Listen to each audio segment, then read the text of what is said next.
Hi everyone, I'm Brianna and welcome to Roll Initiative. And today we're going to be talking about how fake HP can ruin your game. So, let's get started.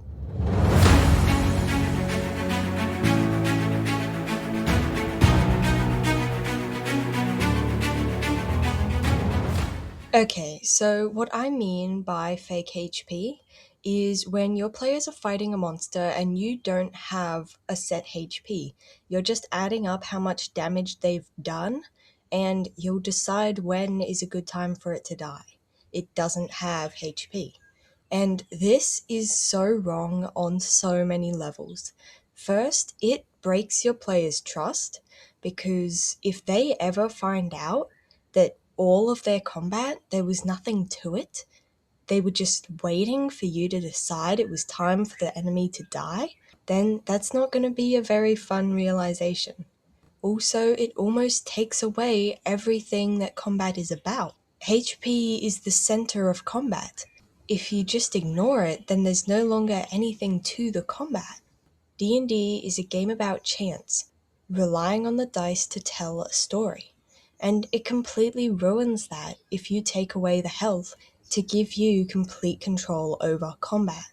And it can feel like the right thing to do at times because you have control over it and can make it turn out according to the story. But that's not how D&D is meant to be played.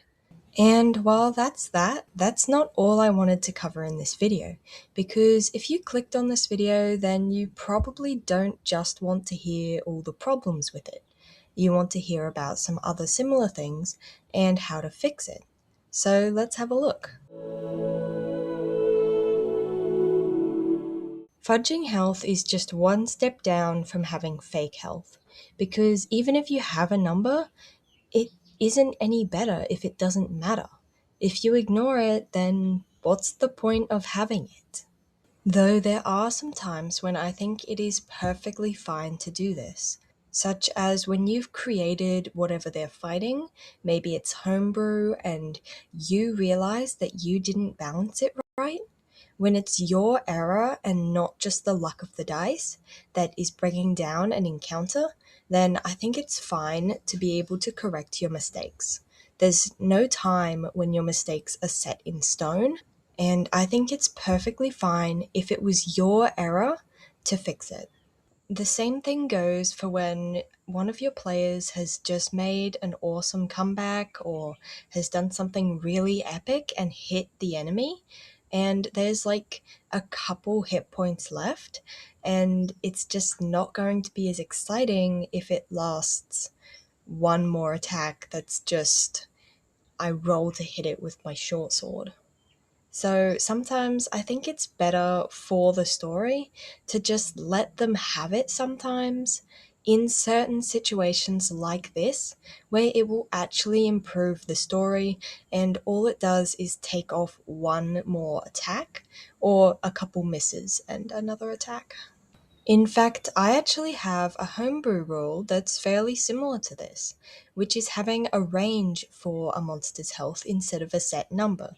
You can do it a couple ways, such as calculating from their set HP the lowest or highest that you could roll for it, and having that as your range, or you can just come up with one that has a small range, such as 65 to 85, because that way you can kind of decide if the monster dies a little earlier.